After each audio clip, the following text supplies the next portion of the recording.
कहानी की शुरुआत में हमें हेवियर को दिखाया जाता है जो एक बहुत अच्छे घर में रहता है। उसके साथ उसकी वाइफ और उसका बेटा भी है। लेकिन अब हेवियर के पास कोई काम नहीं है। वो एक इंटरव्यू के लिए जाता है पर उसका सिलेक्शन नहीं होता, जिससे हेवियर बहुत निराश हो जाता है। घर वापस लौटने पर उसकी वाइफ सजेस्ट करती है कि अब हमें इस घर को और अपनी लग्जरी गाड़ी को बेच देना चाहिए। हमारी फाइनेंशियल कंडीशन बहुत ज्यादा खराब हो चुकी है। हेवियर उसकी बात मान जाता है। घर खाली करने से पहले वो अपने घर की हेल्प को, जिसके पास घर की चाबियां भी रहती थी, उसे भी अपने काम से निकाल देता है। साथ ही घर की डुप्लीकेट चाबी उससे वापस मांग लेता है। हेल्प बहुत ज्यादा निराश होती है क्योंकि अब उसकी जॉब जा चुकी है, इसीलिए वो चाबी फेंक कर वहां से चली जाती है। हेवियर अपने परिवार के साथ एक दूसरे अपार्टमेंट में शिफ्ट हो जाता है। साथ ही वो एक पार्ट टाइम कोर्स भी ज्वाइन करता है ताकि वो अपने पोर्टफोलियो को अपग्रेड कर सके। और अब लगातार वो बड़ी बड़ी कंपनीज में इंटरव्यू देता है क्योंकि उसे जॉब की जरूरत है। एक जगह उसका सिलेक्शन भी हो जाता है पर उसे पता चलता है कि अगले 6 महीनों तक उसे इंटर्नशिप करनी होगी जिसकी उसे कोई सैलरी नहीं मिलेगी। जानकर हेवियर बहुत निराश हो जाता है।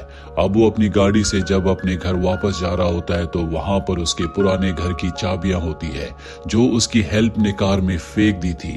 वो उन चाबियों को उठाकर अपने पुराने घर के बाहर जाता है और इंतजार करता है कि उसके पुराने घर का जो नया ओनर है, जब वो घर से निकल जाएगा तो वो घर के अंदर जाएगा। कुछ देर के बाद जब नया ओनर घर से निकल जाता है तो हेवियर बड़ी चालाकी और सावधानी से घर के अंदर दाखिल होकर अंदर से दरवाजे को बंद कर देता है। वो नहीं चाहता कि उसके आसपास के लोग उसे देखें। अंदर जाने के बाद उसे नए ओनर की फैमिली फोटो दिखती है। हेवियर वहां पर कुछ वक्त स्पेंड करता है। इसके बाद वो अपने घर वापस चला जाता है। लेकिन अगले दिन एक बार फिर से हेवियर उसी घर में जाता है। आज वो घर में डॉक्यूमेंट्स को, कॉल लिस्ट को, बहुत सारी चीजों को चेक करता है। वहां पर उसे एक लाल रंग का टोकन मिलता है जो कि एक रिहैब सेंटर का है। और अब वो इस नए ओनर के कंप्यूटर को खोलता है जिससे उसे पता चलता है कि इस नए ओनर की कार का एक्सीडेंट हुआ था जिसमें नए ओनर की वाइफ और उसकी बेटी बुरी तरह से इंजर्ड हो गई। साथ ही 1 साल के लिए उसके लाइसेंस को सस्पेंड कर दिया गया। उसे नए ओनर का शेड्यूल भी मिलता है जिसमें हर एक चीज को लिखा होता है कि वो कब कहाँ जाता है। और अब अगले दिन हेवियर उसी रिहैब सेंटर में जाता है जिसका उसे लाल रंग का टोकन मिला था। यहाँ पर वो लोग आते हैं जो बहुत ज्यादा शराब पीते हैं, जिन्हें शराब की लत होती है। दरअसल हेवियर के घर का जो नया ओनर है वो भी यहाँ पर आता है और अब हेवियर झूठ कहता है कि उसे भी बहुत ज्यादा ड्रिंक करने की आदत है। उसकी ड्रिंक करने की आदत की वजह से उसकी वाइफ और उसकी बेटी उससे दूर हो गई। जानबूझकर वो ये झूठी कहानी सुनाता है ताकि जिस इंसान ने उसके घर को खरीदा है वो उसे नोटिस करे, क्योंकि उसकी कहानी भी कुछ इसी तरह की है। और अब वो नया ओनर जिसका नाम टॉमस है वो हेवियर के साथ एक कॉफी हाउस में जाता है। जल्दी इन दोनों की दोस्ती हो जाती है। अगले दिन हेवियर एक बार फिर से टॉमस के घर जाता है और कंप्यूटर पर उसके कैलेंडर में बहुत सारे चेंजेस करता है जो कि एक तरह का उसका शेड्यूल है। उसका जो कंप्यूटर है वो उसके फोन से कनेक्टेड है, इसीलिए जो भी चेंजेस वो यहाँ पर करेगा उसके फोन में भी वो सब चेंजेस हो जाएंगे। और अब क्योंकि हेवियर ने उसके कैलेंडर को चेंज कर दिया होता है, इसीलिए टॉमस अपनी बेटी को जिम्नास्टिक क्लास से लेने देर से पहुंचता है, जिस वजह से टॉमस की वाइफ उससे बहुत लड़ती है। टॉमस कहता है कि मुझे नहीं पता कि मेरे कैलेंडर में टाइम कैसे चेंज हो गया। दूर से हेवियर ये सब कुछ देख रहा होता है। टॉमस इस पूरी घटना से बहुत ज्यादा अपसेट होता है। अगले हफ्ते वीकेंड्स में एक बार फिर से वो रिहैब सेंटर जाता है जहां पर एक बार फिर से उसकी मुलाकात हेवियर से होती है। ग्रुप डिस्कशन के बाद ये दोनों के दोनों कॉफी हाउस में जाते हैं जहां पर टॉमस हेवियर को अपनी वाइफ और अपनी बेटी की फोटो दिखाता है। वो कहता है कि मैं भी तुम्हारे परिवार को देखना चाहता हूँ, पर हेवियर कहता है कि इस वक्त मेरे पास मेरे परिवार की फोटो नहीं है। टॉमस कहता है क्यों ना कल तुम मेरे घर पर आ जाओ। हेवियर कहता है कि मैं जरूर जाऊंगा। अगले दिनों टॉमस के घर बुके लेके जाता है। बाहर उसे अपना पुराना गार्डनर मिलता है। गार्डनर पूछता है कि आप यहाँ पर कैसे आए। वो कहता है कि मेरे कुछ पुराने बिल्स अब भी इसी एड्रेस में आते हैं, मैं उन्हीं को लेने के लिए आया हूँ। दरअसल वो गार्डनर को सच्चाई नहीं बताना चाहता कि वो टॉमस को जानता है। उसके दिमाग में कुछ ऐसा चल रहा है जिस बारे में किसी को कुछ नहीं पता। अब वो टॉमस के घर के अंदर जाता है जो घर पहले उसका हुआ करता था, लेकिन टॉमस को इस बारे में कुछ नहीं पता। टॉमस उसे अपनी वाइफ और अपनी बेटी से मिलवाता है। हैवियर उसकी बेटी से बहुत अच्छे से बात करता है। वो कहता है कि मुझे पता है कि तुम एक बहुत अच्छी जिम्नास्ट हो। इसके बाद ये सब के सब डिनर करते हैं। अगले दिन टॉमस जब अपनी बेटी के साथ नीचे आता है तो गार्डनर उससे पूछता है क्या पुराने ओनर अपने बिल्स लेने के लिए आए थे। वो कहता है कि नहीं, ऐसा कोई आदमी यहाँ पर नहीं आया। गार्डनर कहता है शायद मुझसे गलती हो गई है, और गार्डनर समझ जाता है कि हैवियर यहाँ पर टॉमस से मिलने के लिए आया था। हैवियर ने उससे झूठ कहा। अब जानबूझकर हैवियर अपनी गाड़ी का एक्सीडेंट कर देता है और टॉमस को कॉल करके वहां पर बुलाता है। टॉमस जब वहां पर जाता है तो देखता है कि उसके हाथ में शराब की बोतल है। वो समझता है कि उसने शराब पीकर एक्सीडेंट किया है, क्योंकि वो रिहैब सेंटर में गया था। इसका मतलब ये है कि उसे शराब पीने की आदत है। उस आदत से वो अब तक बाहर नहीं निकला, और जब वो उसके हाथ से शराब की बोतल छीनता है तो शराब की कुछ बूंदें टॉमस के कपड़ों में भी गिर जाती है। इसके बाद वो हैवियर को नॉर्मल करता है और अभी दोनों बातें करते हैं। टॉमस यहाँ पर हैवियर को बताता है कि मुझे पीनट से एलर्जी है। अगर मैं एक भी पीनट खा लूं तो मेरी मृत्यु हो जाएगी। मैं उसे बर्दाश्त नहीं कर सकता। ठीक उसी तरह से शराब तुम्हारे लिए जहर है। तुम्हें शराब नहीं पीनी चाहिए। अगर तुमने शराब नहीं छोड़ी तो तुम भी अपनी जिंदगी का खात्मा कर दोगे। हैवियर कहता है कि कल मैं तुम्हारे घर पर आया था।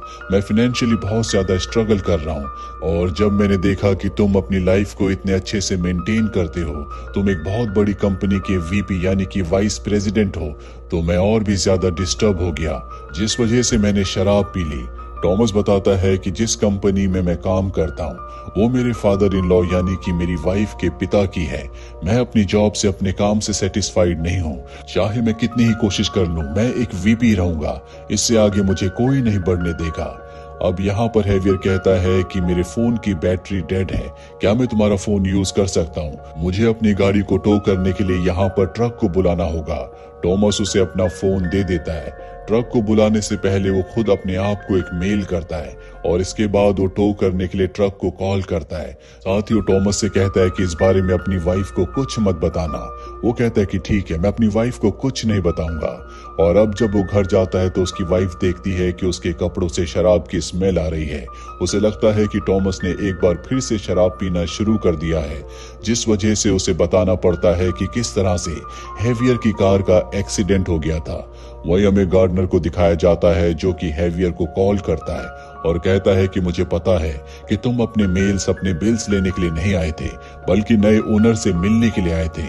मैं तुमसे मिलना चाहता हूँ। हैवियर को मजबूरी में उससे मिलने जाना पड़ता है, जहां पर वो कहता है कि मुझे पता है कि तुम कुछ ना कुछ गलत कर रहे हो, और अगर तुम चाहते हो कि मैं तुम्हारे बारे में टॉमस को, नए ओनर को कुछ नहीं बताऊं, तो तुम्हें मुझे टॉमस की बेटी के अंडरगारमेंट्स लाकर देने होंगे। यहाँ पर उसकी बातों से साफ साफ समझ में आ जाता है कि टॉमस की बेटी पर उसकी गंदी नजर है, पर अब हैवियर मजबूर है। इसीलिए अगले दिन जब घर पर कोई नहीं होता तो वो टॉमस के घर के अंदर जाता है, और इससे पहले कि वो बच्ची की अंडरगारमेंट्स लेकर बाहर आता, वहां पर टॉमस की वाइफ घर वापस आ जाती है। वो हैवियर को कॉल करती है। उसका फोन वाइब्रेट होता है, जिस वाइब्रेशन को टॉमस की वाइफ फील कर लेती है, पर उसे लगता है कि ये उसके मन का वहम है। इसीलिए वो अपना काम करके घर से निकल जाती है। हैवियर बाल बाल बच जाता है, और अब कुछ देर के बाद टॉमस की वाइफ हैवियर को मिलने के लिए एक रेस्टोरेंट में बुलाती है, जहां पर वो हैवियर से कहती है कि मैं नहीं चाहती कि तुम टॉमस से मिलो। टॉमस ने मुझे रात के एक्सीडेंट के बारे में सब कुछ बता दिया है। अगर वो तुमसे मिलेगा तो उसे भी अल्कोहल की आदत दोबारा लग सकती है। पहले उसके अल्कोहल की वजह से हमारा एक बहुत बड़ा एक्सीडेंट हो चुका है, जिसमें हमारी जान बच गई, लेकिन अब मैं नहीं चाहती कि दोबारा ऐसा कुछ भी हो। हैवियर कहता है कि ड्रिंक मैंने नहीं बल्कि टॉमस ने की थी, और वो उसे टॉमस का मेल दिखाता है जिसमें लिखा होता है कि मैं बहुत ज्यादा ड्रंक हूँ, जल्दी तुम मुझसे मिलने के लिए आ जाओ। ये वही मेल होता है जो उसने टॉमस के मोबाइल से खुद अपने आप को किया था। दरअसल ये उसकी पहले से प्लानिंग होती है। वो टॉमस और उसकी वाइफ के बीच में मिसअंडरस्टैंडिंग क्रिएट कर रहा होता है। टॉमस की वाइफ घर आकर उससे बहुत लड़ती है। वही हम हैवियर के घर पर एक कुरियर को देखते हैं, जिसमें उसने एक पेपर स्प्रे की बोतल के साथ साथ एक पीनट के लिक्विड की बोतल भी मंगवाई होती है, और अब वो पीनट के लिक्विड को पेपर स्प्रे की बोतल के अंदर डाल देता है और बचे कुचे सामान को डस्टबिन में फेंक देता है। उसकी वाइफ को उस पर शक हो जाता है। इसके बाद हेवियर जब घर से निकलता है तो उसकी वाइफ उसका पीछा करती है, जिसे हेवियर देख लेता है। इसीलिए बड़ी चालाकी से वो अपने कोर्स की क्लास में चला जाता है और चुपचाप बाकी लोगों के साथ बैठ जाता है। जब उसकी वाइफ उसे वहां पर देखती है तो वो भी घर लौट जाती है। इसके बाद वो गार्डनर से मिलने के लिए जाता है, जहां पर वो टॉमस की बेटी के अंडरगारमेंट्स उसे देता है। लेकिन अब उसकी डिमांड और भी बढ़ चुकी है। वो कहता है, मैं चाहता हूं कि टॉमस की बेटी के कमरे में तुम इस कैमरे को इंस्टॉल कर दो। हेवियर को समझ में आ जाता है कि गार्डनर उसके लिए खतरा बन चुका है, इसीलिए बड़ी सफाई से वो उसे अपने रास्ते से हटा देता है। गार्डनर मारा जा चुका है, जिसके बाद टॉमस हेवियर को मिलने के लिए अपने ऑफिस में बुलाता और कहता है कि तुमने मेरी वाइफ से झूठ क्यों कहा, और बुरी तरह से वो हेवियर को मारता है। हेवियर के चेहरे से खून निकल रहा होता है। वो टॉमस की वाइफ के पास जाता और कहता है कि मुझे हेवियर ने बहुत बुरी तरह से मारा, उसे शक है कि हम दोनों का अफेयर चल रहा है। दरअसल वो उसकी वाइफ से झूठ कहता है। साथ ही वो उसे कहता है कि मुझे डर है कि उसके अल्कोहल की आदत की वजह से वो तुम्हें और तुम्हारी बेटी को नुकसान पहुंचा सकता है। इसीलिए उन दोनों की सेफ्टी के लिए वो टॉमस की वाइफ को पेपर स्प्रे की बोतल देता है, लेकिन उसके अंदर पेपर स्प्रे नहीं बल्कि पीनट्स का लिक्विड है, जिससे टॉमस को एलर्जी है। और ये बात खुद टॉमस ने हेवियर को बताई थी। इसके बाद हेवियर अपने घर आता है। वो अपनी वाइफ से कहता है कि वो कुछ दिनों के लिए बाहर जा रहा है, जल्दी वो वापस लौट जाएगा। वो टॉमस की वाइफ को कॉल करता और कहता है कि मैं जानता हूं कि तुम्हारी बेटी एक बहुत बड़ी जिम्नास्ट की फैन है, मैं उससे तुम्हारी बेटी को मिलवा सकता हूं। उसकी वाइफ मान जाती है और अपनी बेटी को लेकर उस जगह पहुंच जाती है, जहां पर हेवियर टॉमस की बेटी को उस जिम्नास्ट से मिलवाता है, जिससे वो बहुत खुश हो जाती है।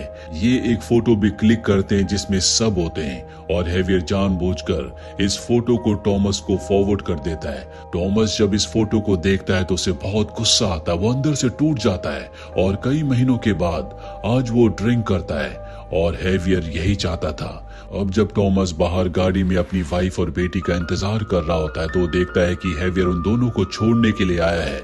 जिसके बाद टॉमस घर पर जाकर अपनी वाइफ से लड़ता है। इनकी हाथापाई होना शुरू हो जाती है, और तभी उसके पास जो पेपर स्प्रे होता है जो कि उसे हेवियर ने दिया है, जिसके अंदर असल में पेपर स्प्रे नहीं बल्कि पीनट का लिक्विड है, जिससे टॉमस को एलर्जी है।